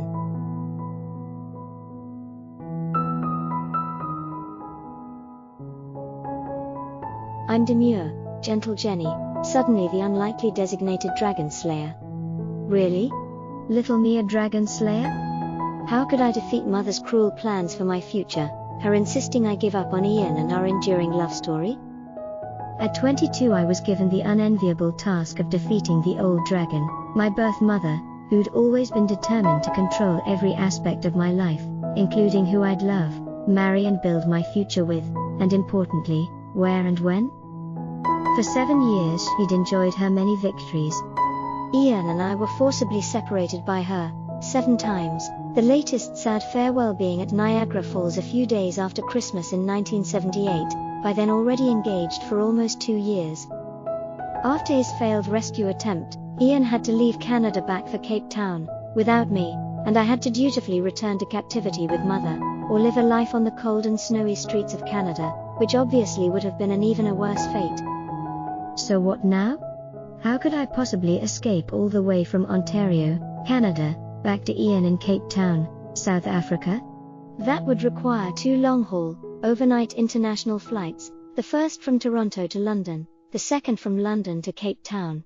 And all of my secret planning had to be done right under Mother's nose, without her uncovering my plan. How would I do that? Well, for starters I kept my Royal Bank savings book and my passport, as well as any other personal documents, at work, not at home. Ian had left me with most of what was left of his rescue fund, which now would only get me as far as London, then strand me there. But at least I was not starting from zero. Mother didn't know that. She was taking my monthly paycheck, so adding to my escape fund was difficult, but it turns out, not impossible, as my overconfident mother had assumed. Above all, I had to lull her into a false sense of security and maintain the element of surprise. We had to assume that she'd read Ian's letter to me, while I was at work, so we needed to make those sound hopeless, as if he was about to break off our engagement.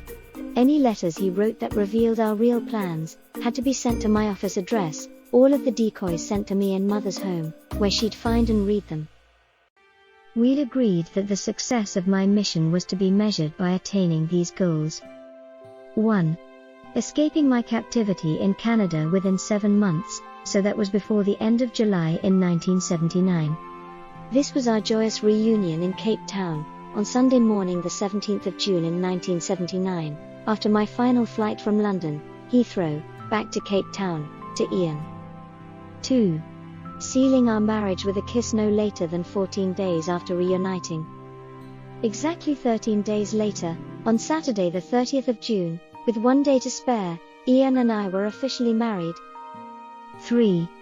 Recognizing Jen and Ian's Christmas Eve 1978 marriage as binding, albeit unofficial. 4. Bringing Jen along with me, to participate in our wedding ceremony as a co-equal bride, the first bride, me being the second bride. 5. Enjoying a honeymoon back where we'd first met, in the wilderness, and journeying back to our secret place to make our 7th and final wish there, in full agreement. 6.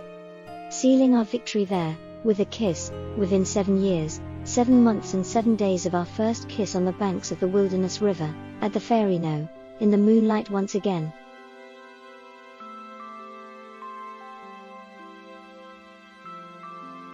7.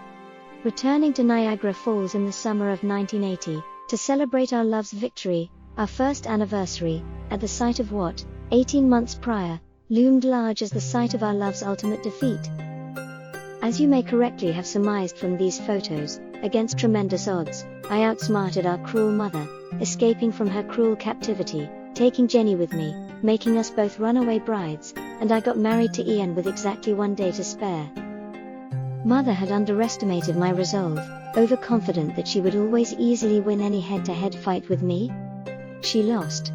I won, we won, love won.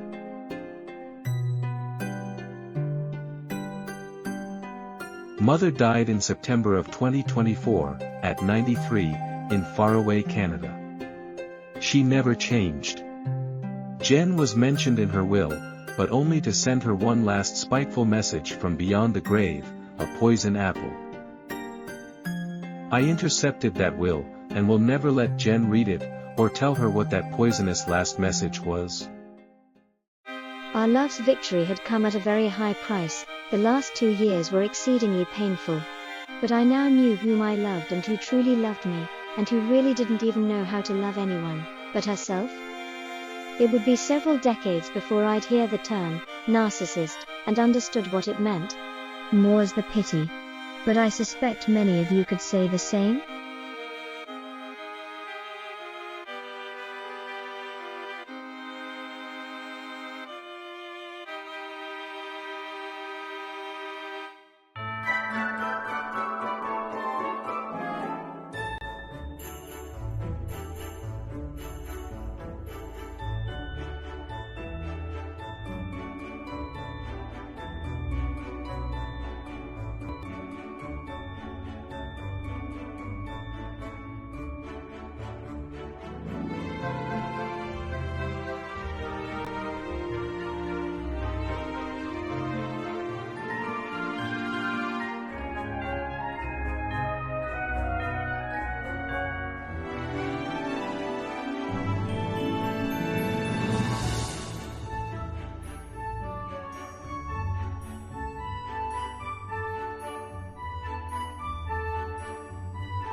Welcome.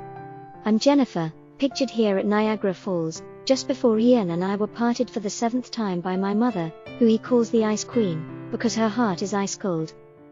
Ian had come to visit me in Canada, over Christmas, as part of the terms of my surrender that I'd negotiated before going to Canada from Cape Town, leaving my fiancé behind.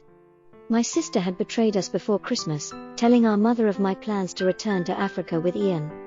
Then in a carefully planned attack on us, she'd thrown us out into the cold on Christmas Eve, when everything was closed for at least 3 nights and 2 days. To make matters much worse, in a truly cruel twist, she got my dad to drive us to downtown Kitchener, Ontario, after dark, and abandon us there, with our luggage, on the main street. I'm still at a loss to explain how a dad could do that to his favorite daughter, whose only crime, at age 22, was to be in love with her fiancé, and want to marry him. I mean, most dads walk their daughter down the aisle to her fiancé, handing her over to him there, to get married. That never happened for me. In fact, the exact opposite happened, and that really hurt, as my dad and I had always got along well, and as his firstborn, we were quite close, till then. In Canada, every downtown is deserted on Christmas Eve, no people or cars. Everyone is in their warm homes, drinking eggnog and celebrating with their families. We knew nobody in Canada, and soon realized that we'd die if we'd stayed out in the cold, as we sat there, me crying, Ian bewildered. Fortunately, a kind old cab driver, on his way home, stopped to ask us what we were doing there, all alone. He took us to a nearby hotel where a friend of his was the concierge. We checked into the Walper Hotel. At least we were now out of the cold.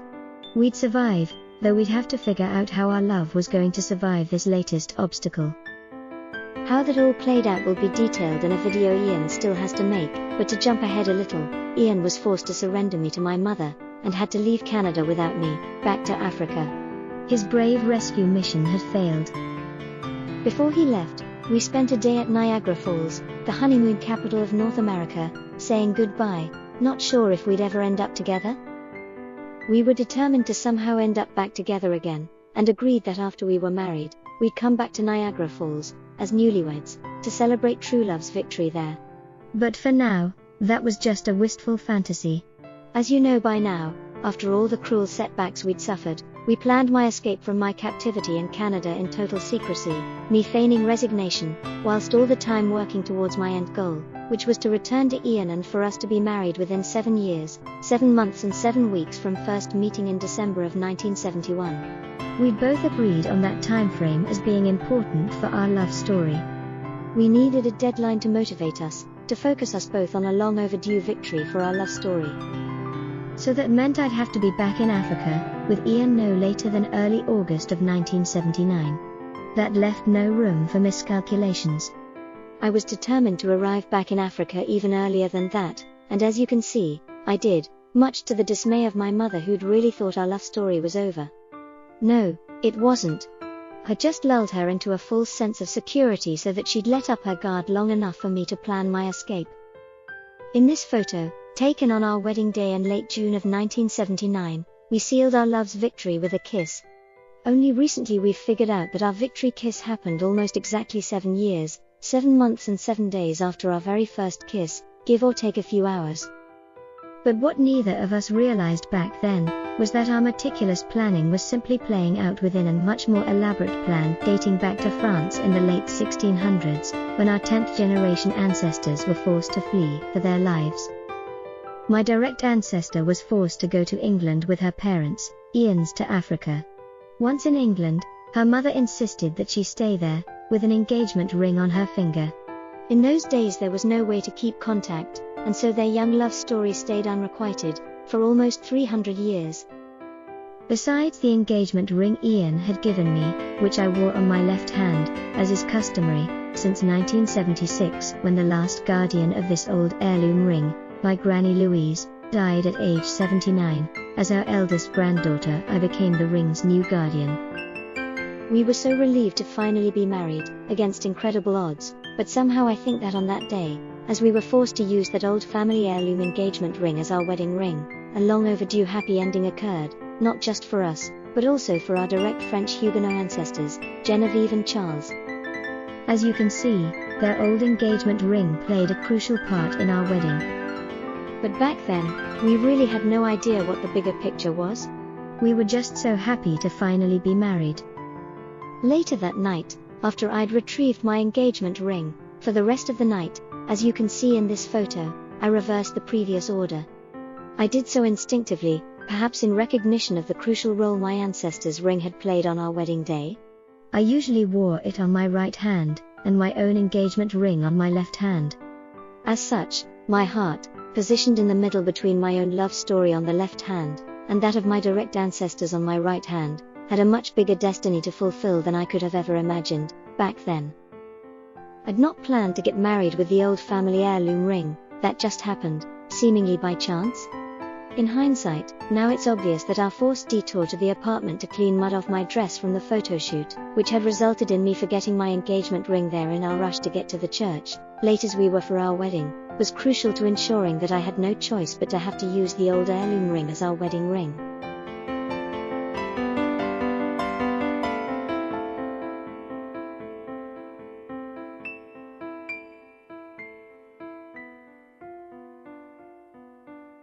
I'm Jennifer as a young newlywed, Ian and I celebrating our first anniversary at Niagara Falls, Ontario, as we'd agreed to do if our love story survived and triumphed. Well, it did, and for now we were oblivious to the imminent danger we were in. We were just so elated.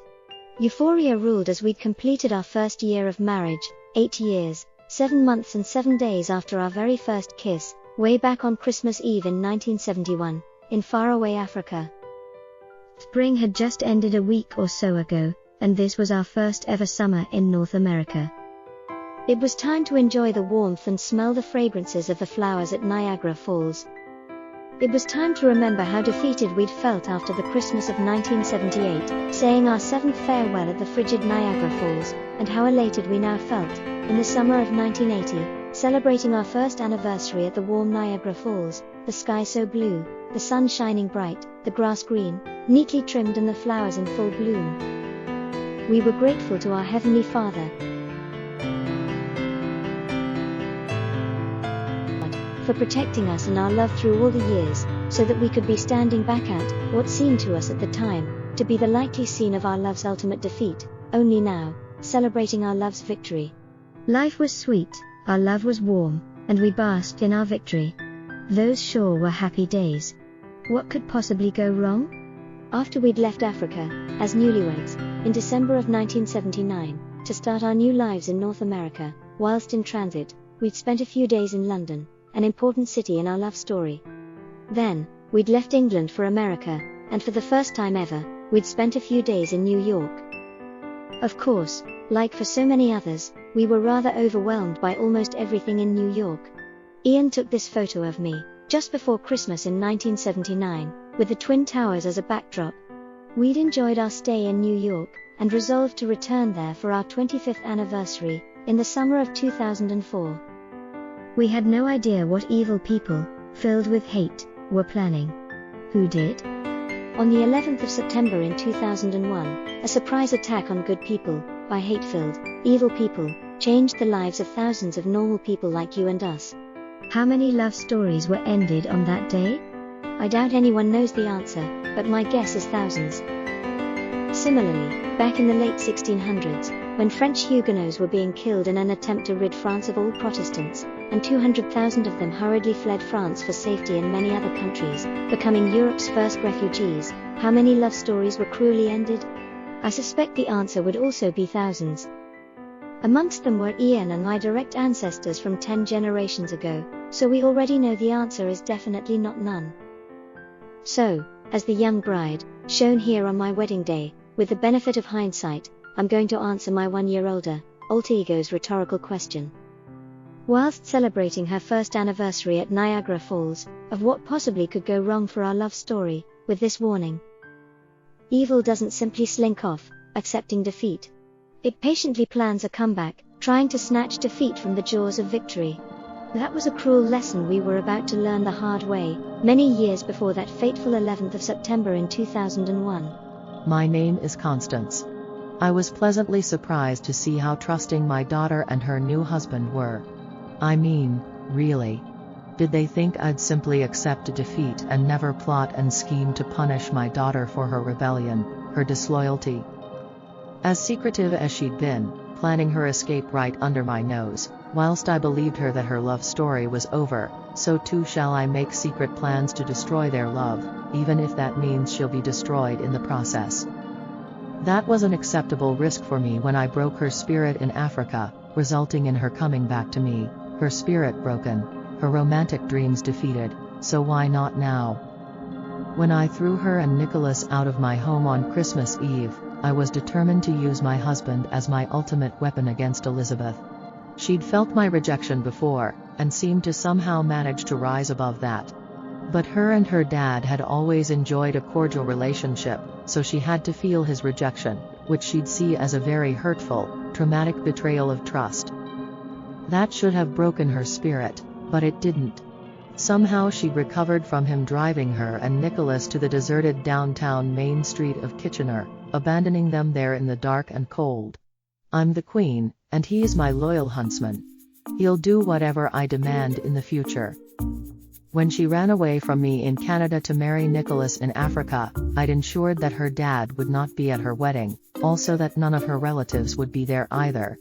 Elizabeth had extended an invitation to us, to attend her wedding, knowing that we always take off the month of July. We simply snubbed her, and with her waiting for his response, I diverted his attention from going to his daughter's wedding, by telling him to buy us a powerboat, rent an RV and take us on a 1-month vacation to the Thousand Islands. But that was just the beginning. I'd bide my time and secretly plan my revenge. I was determined that Nicholas would have to leave my family, dead or alive. Nobody ever wins against me. I will have my way. Elizabeth will regret the day she ever took her ill-advised independent stand against me. It was time for multiple megadoses of tough love.